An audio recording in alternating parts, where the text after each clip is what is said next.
என்ன, ஒரு வண்டு பறந்து கொண்டிருக்கிறது.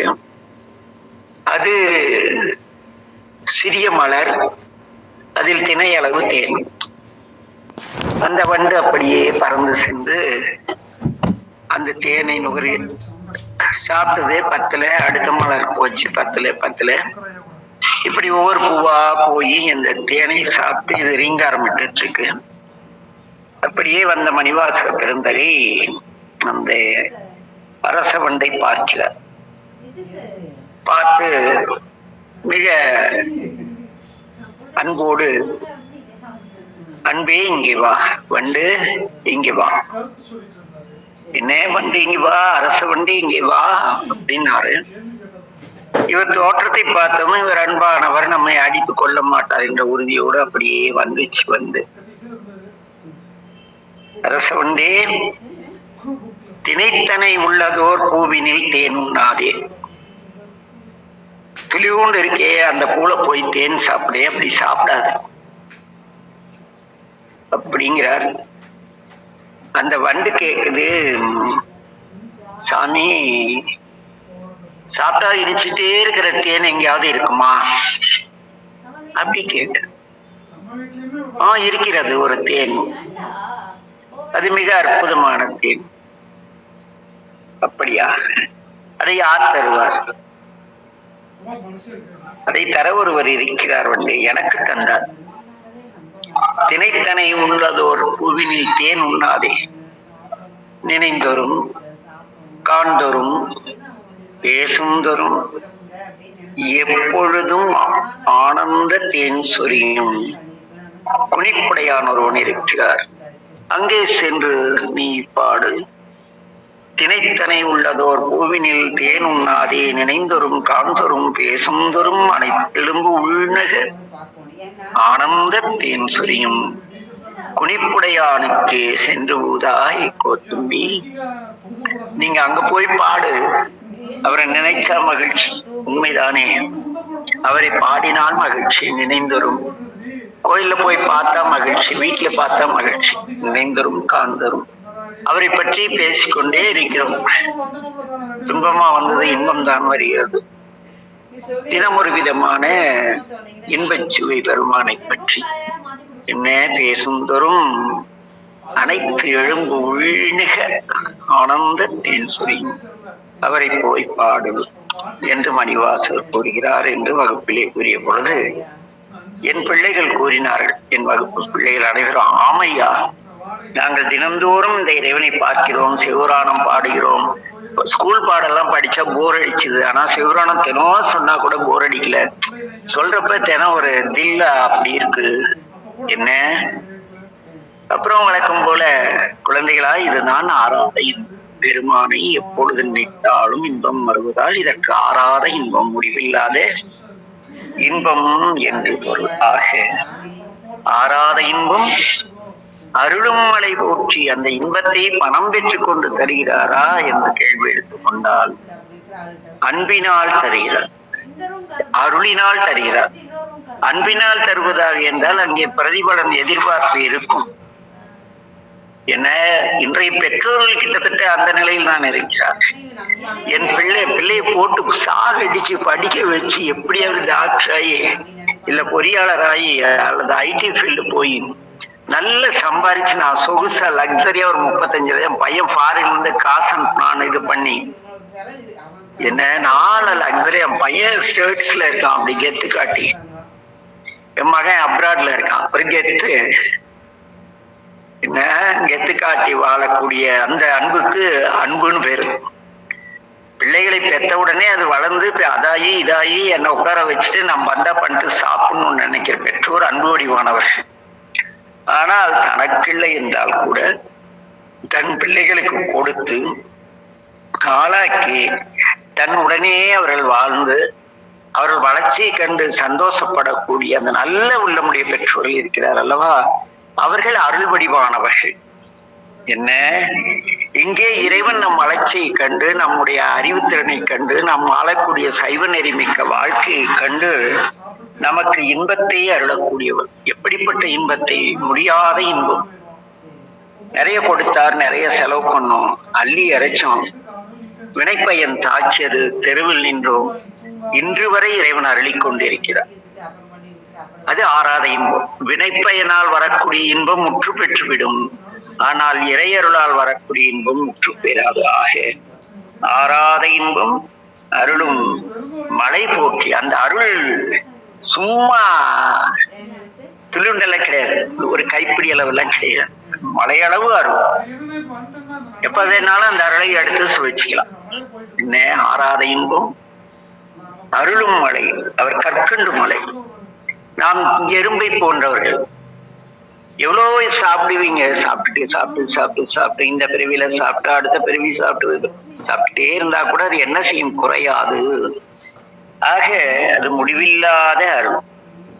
ஆறாத இன்பமாகிய மலையை அருளக்கூடியவரை வணங்குகின்றேன். போற்றி என்றால் வணங்குதல், வாழ்க என்றால் வாழ்த்துதல்.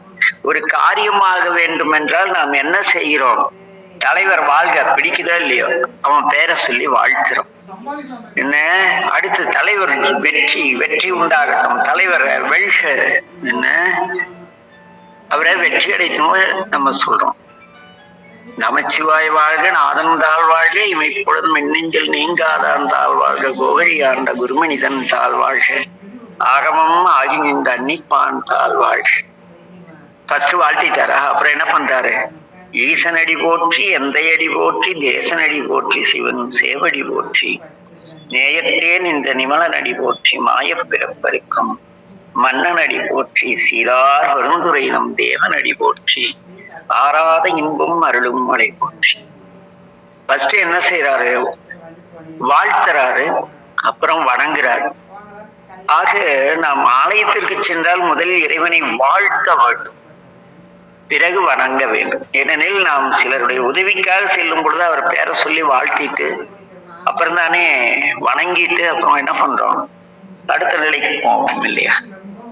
அங்கே வெல்க தலைவரை, நீங்க வாழ்க அப்படி சொல்லிட்டு உங்களுடைய நோக்கங்கள் வெற்றி அடையட்டும், நான் உங்களை வணங்கிக் கொள்கிறேன். என்ன அந்த சிவரான கட்டமைப்பு அப்படித்தான் இருக்கும். நமச்சிவாய் வாழ்க, நாதன் தாழ் வாழ்க, இமைப்பொழுதும் என் நெஞ்சில் நீங்காதான் தாழ் வாழ்க, கோகழி ஆண்ட குருமனிதன் தாழ் வாழ்க, ஏகன் அநேகன் இறைவடி வாழ்க, வேகம் கடுத்தாண்ட வேந்தனடி வெல்க. வந்தரா உங்களுடைய திருவடி வெற்றி அடையட்டும். என்ன அடுத்த அப்படியே என்ன சொல்றாரு, வேகம் கடுத்தாண்ட வேந்தனடி வெல்க, பிறப்பருக்கும் திஞ்சகன் தன் பெய்கடல்கள் வெல்க, புறத்தார்க்கு சேயோன் தன் பூங்கடல்கள் வெல்க, கரங்குய்வார் உள்மகிழும் கோண்கடல்கள் வெல்க, சிறங்குய்வார் ஓங்கு விற்கும் சீரோன் கடல் வெல்க. ஃபர்ஸ்ட் வாழ்த்தி தலைவர் நீங்க வெற்றி அடையட்டும், உங்களுடைய நீங்கள் வெற்றி அடைவீராக என்ற தலைவனை வாழ்த்தி அப்புறம் போய் காலில் விழுந்து என்னப்பா இவ்வளவு வாழ்த்துற புகழ்ற என்ன சமாச்சாரம் அப்படின்னு சாமி கேட்கிறப்ப, அது வந்தன சாமி வணக்கம், உங்க திருவடி வணக்கிறேன், ஈசனடி போற்றி, எந்த அடி போற்றி, தேசனடி போற்றி, சிவன் சேவடி போற்றி, நேயத்தேன் இந்த நிமலனடி போற்றி, மாயப்பிறப்பருக்கும் மண். சாமி நீங்கள் தூய்மையானவர், நீங்கள் என் தந்தையானவர், நீங்கள் தூய்மையா ஒளிவடிவானவர், நீங்கள் அன்பு வடிவானவர், நீங்கள் என் மனதில் நின்றவர், என் பிறவி வேற இருக்கக்கூடிய அரசர், என்னை திருப்பெருந்துறையிலே குருவாக வந்து என் குருவாக இருந்தவர், எனக்கு முடிவில்லாத இன்பத்தை தருபவர், உங்களை வணங்குகிறேன். அப்படியா, அப்புறம் என்ன அப்படின்னா சாமி அடுத்து சொல்ற, சிவனவன் என் சிந்தையுள் நின்ற. என்னப்பா என்ன சமாச்சாரமா இங்க வந்திருக்க சாமி, நீங்க என் மனசுல இருக்கிறதுனால ஏதோ உங்க தயவுனால உங்களை பார்த்துட்டு போலான்னு வந்தேன், சொல்றோம் இல்லையா. சிவன் அவன் என் சிந்தையுள் நின்ற, அவன் அருளாலே அவன் தாழ் வணங்கி. எப்படி என்றால், சிவனாகியப்பட்ட அன்புடிவான தாங்கள் என் மனதிலே அன்பை தந்து தங்களை போன்ற அன்பு வடிவனாக என்னை தாங்கள் வாழ வைத்திருக்கின்றேன். என் மனத்தில் வஞ்சனை இல்லாத நல்ல அன்பை தாங்கள் தந்திருக்கிறீர்கள். இந்த உலகத்தில் எல்லா உயிரிடத்தும் தங்களுடைய இரக்கம் எவ்வாறு இருக்கிறது, அன்பு வடிவாக இருக்கிறது. ஆக எங்கும் நிறைந்த அன்பு வடிவானே தாங்கள் எனக்குள்ளும் இருப்பதால் நீங்கள் நம்ம உரையால் தான் என்ன சிவன் அவன் எங்க வெளியே இருக்கிற அன்பு எனக்குள்ள ரெண்டு வேறு இல்லையா, ரெண்டும் ஒண்ணுதானே. ஆக எங்கும் நிறைந்துள்ள தங்களுடைய அன்பானது எனக்குள்ளும் இருப்பதால் தாங்கள் என்னுடையவர். தாங்கள் அழைத்ததால் தங்களை தேடி வந்தேன், ஏனெனில் தாங்கள் அருள் இருப்பதால் தான் வர முடியும். நீங்க நினைக்காத நான் வர முடியுமா அரசே அப்படின்னு. சிவனவன் என் சிந்தையுள் நீங்க, அதனால் அவன் அருளாளி அவன் தாழ்மை. சரி, வந்ததெல்லாம் வந்தேன். எதுக்காக வந்த? ஏதாவது வேணுமா? என்ன வேணும்? ஒண்ணு வேணாம் சாமி. சிந்தை மகிழ என் சிந்தனையில் இருக்கும், என் சித்தத்தில் இருக்கும் தாங்கள் மகிழ தங்களுடைய பழமை முறைமைகளை நான் சொல்ல போகிறேன். பழசெல்லாம் நம்ம பத்தி என்னப்பா, அதெல்லாம் எதுக்குப்பா, எதுக்காக? அதையெல்லாம் சொன்னாதான் நான் உனக்கு அருள்வனா? அது இல்ல சாமி, எனக்கு சில தேவை இருக்கிறது. என்னுடைய வினை முழுதும் ஆய வேண்டும். என் வினை மாய வேண்டுமானால் தங்களுடைய திருவடியின் துணை தேவை. ஆக என் சிந்தையில் இருக்கும் தாங்கள் நீங்கள் மகிழ்ந்தால் நான் அறநிலை வாழ்க்கைக்குள் என்னுடைய வாழ்க்கையை நீங்கள் செய்வீர்கள். இந்த உடல் சார்ந்த வாழ்க்கை உயிர் செய்து கொண்டு இருக்கிறது பெருமானே. நீங்கள் என் சிந்தனையில் இருந்து உங்களை நான் மகிழச் செய்தால் எனக்கான செயல்களை நீங்கள் செய்வீர்கள். ஆக தங்களுடைய பழமை முறைமைகளை என்னுடைய முந்தைய வினை முழுதும், என்னுடைய பல வினைகள் முழுதும் ஓஞ்சி போயிடுச்சு. அதுக்கு மேல அதால ஏந்திரிக்க முடியாது, நடக்க முடியாது. ஓஞ்சி போய் உட்கார்ந்து கிடக்குறான்ப்பா, அவனுக்கு என்ன கையால போகுது.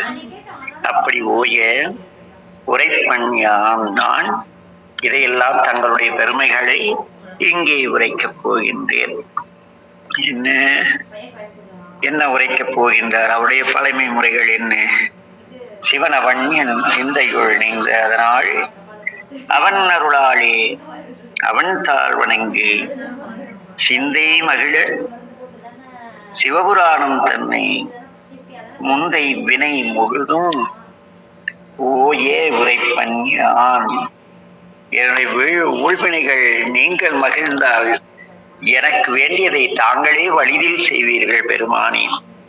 அதனால் என் வினை ஓய்வதற்காக தங்களை நான் வாழ்த்தினேன். தங்கள் திருவடிகள் வெற்றி அடைய வேண்டும் என்றேன். தங்கள் திருவடிகளை வணங்கினேன். எனக்குள் இருக்கும் தாங்களே எனக்கு எதிலும் இருக்கிற எல்லாவற்றிலும் இருக்கிறீர் என்பதை தங்கள் அருளால் உணர்ந்தேன். அதனால் என் மனதில் இருக்கும் தாங்கள் மகிழ நான் தங்களுடைய பெருமைகளை கூறப் போகின்றேன். தாங்கள் பெருமைக்கு அப்பாற்பட்டவராயினும்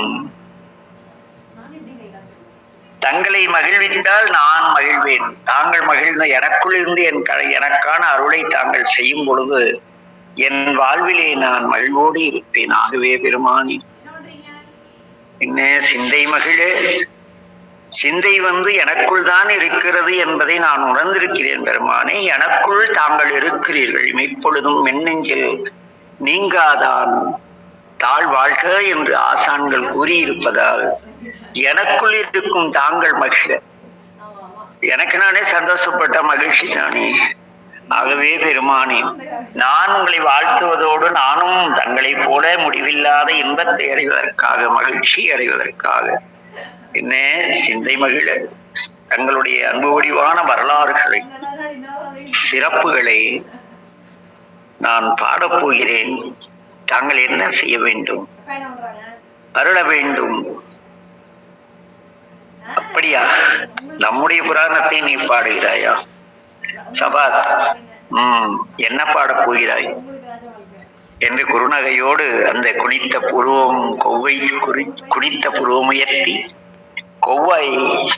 அந்த கொவ்வை செவ்வாயினால் நம் பெருமான் அப்படியே நோக்கி, அப்படியா கைலாச முந்தை வினை முழுதும் உரைக்கிறீங்களா எல்லாரும்?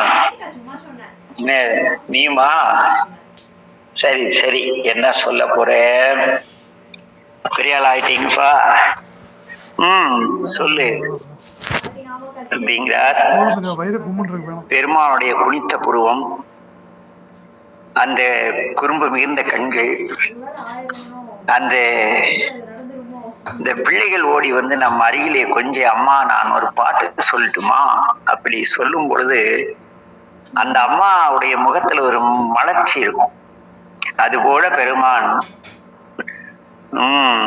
முந்தைய வினை முழுதும் ஒய்ய நீர் நம்மை பற்றி பேசுகிறாயா, சரி என்று கேட்காமல் கேட்டு சிரிக்காமல் சிரிக்கிறார். குவை செவ்வாயின் குமிழ் சிரிப்பு பார்த்து அவர் கேட்பதை பார்க்கும் சற்று தலைவணங்கிய அந்த ஆன்மா மணிவாசகர் என்ன செய்றார்? சாமி சொல்லட்டுமா? சொல் மணிவாசகா, சொல். சாமி, இது நானாக சொல்லவில்லை சாமி, உங்கள் அருளால் நான் சொல்கிறேன். கண்முதலான் தன் கருணை நெற்றியிலே ஞானமாகிய கண்களை உடைய தாங்கள் கருணை காட்டியதால் தங்கள் முன்பு வந்து அளவிட முடியாத தங்கள் திருவடிகளை வணங்கி சிவராணத்தை சொல்ல போகிறேன். சாமி அப்படியே சொல் மணிவாசகா என்றார். சரி, மணிவாசகர் சற்று என்ன எப்படி தொடங்குவது? இறைவனே பாட சொன்னால் என்ன பாட முடியும்? ஒன்று முடியாதல்லவா? என்ன அடுத்து பேசுகிறார்? என்ன பேசுகிறார்? நாளை சிந்தி. நமச்சிவாய வாழ், எல்லா உயிர்களும் இன்புற்று வாழ். திருச்சிற்றம்பலம். நமச்சிவாய வாழ்க ஐயா. நமச்சிவாய வாழ்க ஐயா. நமச்சிவாய வாழ்க. நமச்சிவாய வாழ்க. நமச்சிவாய வாழ்க. உங்கள் எண்ணம் சற்று ஈடேறி கொண்டிருக்கிறதா? கேட்டது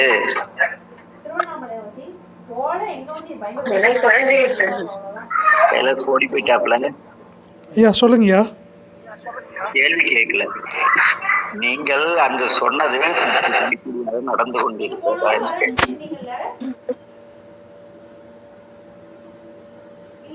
ஐயா சரியா புரியலைங்கய்யா. இது சிவபுராணத்தை பற்றி நம்ம பேசினப்போ ஒரு நாள் இல்ல, அது நடந்து கொண்டிருக்கிறதா? ஆமாங்கய்யா, ஆமா. நமச்சிவாய வாழ்க. இது போதுமானதா இல்ல இன்னும் சுருக்கமா? சிறப்பா இருக்குங்க, ரொம்ப சிறப்பா இருக்கு. என்ன சிறப்புங்கய்யா. ஏன்னா என்ன எப்படி மணிவாசகர் எந்த நிலையில் இருந்திருப்பார்ல, பாதிப்பாரா என்ன? அந்தால் பாட்டுக்கு வந்ததுல மணிவாசகா உங்களுடைய வாசகங்களை நாம் எழுத வந்துள்ளோம், சொல்லுன்னா உடனே சொல்ல முடியுமா என்ன? அப்ப அந்த இடத்துல போய் மணிவாசகர் நிலைக்கு நம்ம போய் நின்று அந்த சிவபுராணத்தை படித்தால் தானே பொருள் உணர்த்துவாரு. கண்டிப்பா சும்மா உட்கார்ந்து நமச்சிவாய வாழ்க நாள் வாழ்க சாமி அப்படியா? விட காமெடி. புல்லாகி பூடாய் புழுவாய் மரமாகி எல்லா பிறப்பும் பிறப்பிடைத்தேன் உணர்வா இருக்கு அதுல.